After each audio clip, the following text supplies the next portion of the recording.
La prise en charge pour la demande de visa. Quels sont les documents qu'il faut à mon garant pour me prendre en charge? Quel est le montant que mon garant doit toucher chaque fin du mois pour me prendre en charge? Est-ce que mon garant est solvable? Tu auras les réponses à toutes tes questions aujourd'hui dans cette vidéo. Tu as deux choses à faire avant de commencer. Like la vidéo si ce n'est pas encore fait, ça me fera plaisir si le sujet que je vais dire t'intéresse. Si le sujet ne t'intéresse pas, ne like pas la vidéo. Deuxième chose, c'est de t'abonner. Abonne-toi pour ne rien rater par la suite. On vous donne des éléments qu'il faut pour avoir le visa en toute tranquillité et en moins de stress possible. Et pourquoi la prise en charge? Dans la vidéo précédente, je vous ai dit la prise en charge, c'est la troisième option selon moi. Je vous ai dit la première option, c'était un compte bloqué. Deuxième option, c'était l'attestation de bourse. Troisième option, c'est la prise en charge. J'étais promis que j'allais te faire une vidéo concernant la prise en charge parce que vous m'avez beaucoup demandé cela. J'écoute ce que vous demandez en commentaire et j'essaie de vous apporter des solutions sur des vidéos. Si tu découvres cette chaîne, c'est comme ça qu'on fonctionne ici. La prise en charge, combien doit toucher minimum mon garant? Cette question est relative et très cruciale. Ça dépend de quel contexte également. Ça dépend de plusieurs facteurs. Je vais parler avec des exemples très simples, t'aider à calculer également cela. La prise en charge, c'est quoi précisément? C'est lorsqu'une personne décide de te verser une somme minimum chaque fin du mois. La somme de 615 € pour tes études, pour tes frais de subsistance. Ça veut dire quoi? Ce n'est pas pour payer ta scolarité, mais pour tes frais de subsistance. Dans ça, tu dois payer ton loyer, tu dois payer à manger et tu dois payer tes courses, le titre de transport également. Dans cette somme, est-ce que ton garant peut donc te donner 615 € minimum? Il peut aller au-delà de ça. Est-ce qu'il est capable de te donner ça? Est-ce que s'il touche 1200 €, 1300 € le mois, il peut donner 615 € et lui-même vit avec 615 €? Si tu te poses cette question et tu te dis oui, c'est possible, alors peut-être qu'il peut te prendre en charge. Mais quelle est la formule idéale? Pas la formule parfaite. Quelle est la formule que je vous propose souvent pour la prise en charge? Généralement, si ton garant touche, il y a d'abord le salaire net et le salaire brut. Ne confondez pas ça en fait, c'est totalement différent.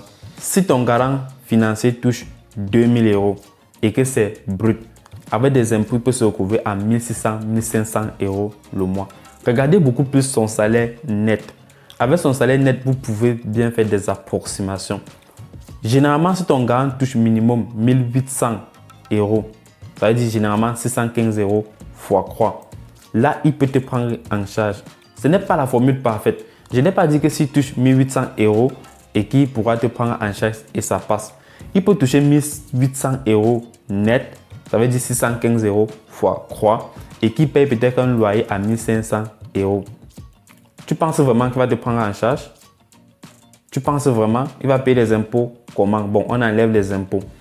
Avec 1500 €, il paye son loyer. Il a 300 €. Il va manger avec.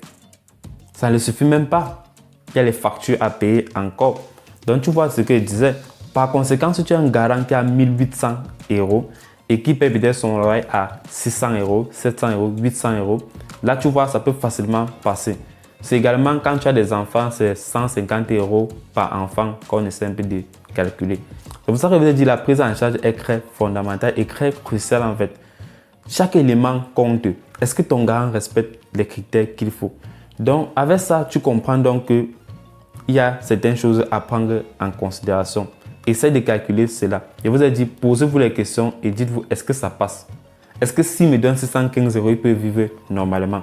Est-ce que s'il me donne 615 €, il a une somme qu'il faut pour vivre en toute tranquillité? Dès que tu viens de te poser cette question et que tu as les réponses nécessaires qu'il faut, on va maintenant aller au deuxième élément, les documents qu'il faut pour la prise en charge. C'est bien beau de dire que mon garant va me prendre en charge.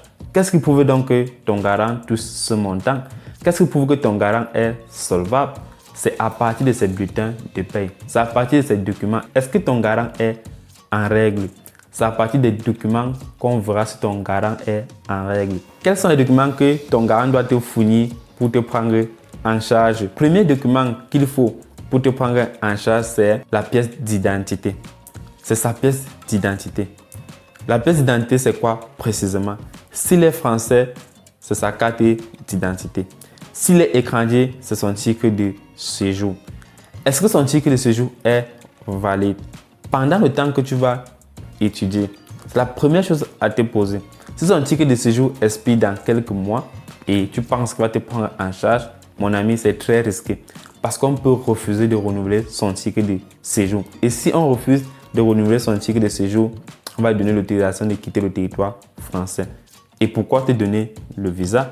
Puisqu'il ne sera plus sur le territoire français, il ne va plus gagner de l'argent selon eux et c'est fini pour toi. Raison pour laquelle il faut d'abord vérifier la validité de son titre de séjour. Si son titre de séjour est valide pendant l'année, bien pendant la durée qu'il va te prendre en charge, c'est une très bonne chose. Deuxième document qu'il faut, c'est l'attestation certifiée de prise en charge. Il fait une attestation de prise en charge où il mentionne le montant qui doit te verser chaque fin du mois. Et généralement, c'est très important d'aller certifier cela. C'est plus crédible également. Troisième document qu'il faut, c'est quoi? Et ce document est très fondamental. C'est les 3 derniers bulletins de paie. Les 3 derniers bulletins de son salaire. À partir de ces 3 derniers bulletins de salaire les plus récents, on va voir l'allure de son argent. Est-ce qu'il est crédible? Est-ce qu'il touche vraiment la somme dont tu as dit? À partir de ces bulletins de paie, on regarde cela, ces informations. Imagine-toi qu'il touche peut-être 1000 euros, 2000 euros et l'autre au moins il touche 1000 euros. Tu vois, ça flûte. Or, si on regarde les 3 derniers mois et on voit une somme qui est généralement stable, là, ça passe. C'est très important de connaître cela. S'il n'a pas encore pour le mois que tu regardes cette vidéo, ce n'est pas grave. On a dit les 3 derniers bulletins de paie, les 3 derniers bulletins de salaire. Par exemple, si nous sommes en mai ou bien en juin, il doit avoir pour mai, il doit avoir pour avril et il doit avoir pour mars. Je n'ai pas dit forcément qu'il doit avoir pour juin. Si cela est toujours OK, c'est très important. Si tu ne bénéficies pas encore de notre programme d'accompagnement gratuit, je t'exhorte à le faire. Tes camarades sont en train de bénéficier de ça. Dans ce programme, ça consiste à faire quoi? Je t'envoie des mails pour te guider, pour te donner des astuces impeccables qui vont te permettre d'éviter l'arnaque, que ce soit dans la recherche de logement ou quoi que ce soit. À partir de mes expériences, les expériences de ceux qui ont échoué et les expériences de ceux qui ne sont même pas venus, qui ont eu des refus de visa inutilement. À partir de ces expériences, ça va beaucoup t'aider parce que l'ignorant dépense 2 fois plus que celui qui connaît.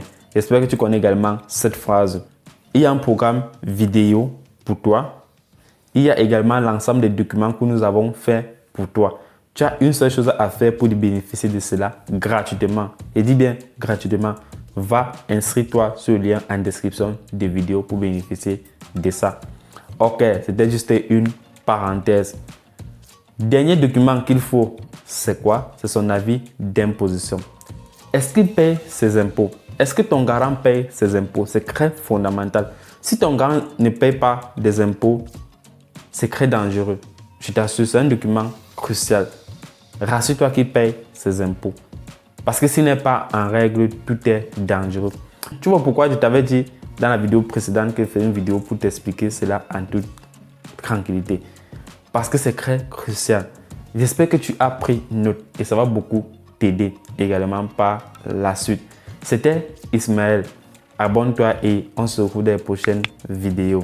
Je me rappelle, lors de mes procédures d'immigration en France, j'ai fait face à des difficultés énormes, que ce soit de la procédure Campus France, de l'obtention du visa, de la recherche de logement. Et même quand je suis arrivé ici en France, il y a un proche qui était censé venir m'accueillir. Il m'a abandonné complètement à la gare. Et c'était lui qui était censé m'héberger. Je n'avais pas de logement, je ne savais pas comment faire pour m'en sortir en France. J'ai fait face à des difficultés énormes également. Raison pour laquelle j'ai décidé de créer France Études pour t'aider à réaliser toi-même ton projet d'immigration en France sans sans se soucier de quoi que ce soit. Choisir France Études, c'est choisir également quoi? Premièrement, c'est choisir un ensemble de programmes vidéo qui vont t'aider à réaliser ton projet d'immigration ici en France en toute tranquillité et gratuitement. Je précise bien gratuitement. Deuxièmement, c'est choisir de télécharger un ensemble de documents que France Études a mis à ta disposition gratuitement pour t'aider et pour te guider dans ton projet d'immigration en France, que tu sois employé de campus français, employé de demande de visa ou bien à la recherche d'un logement étudiant ici en France. C'est la solution pour toi. Tu vas recevoir ces offres-là gratuitement. Troisièmement, c'est d'accepter quoi? Recevoir par mail des messages de France Études pour t'aider, pour t'accompagner durant ta procédure. Pour bénéficier de ces offres gratuitement que France Études a mis à ta disposition, il te suffit juste de faire quoi? De mettre ton pseudo, t'inscrire en mettant ton pseudo et ton adresse email pour rejoindre le programme d'accompagnement et ne pas souffrir comme moi, Ismaël, j'ai souffert mon année durant ma procédure. Cette offre est unique et tu ne verras ça nulle part. Donc inscris-toi. L'équipe de France Études est là pour t'accueillir durant cette aventure d'immigration en France. On se retrouve à très bientôt.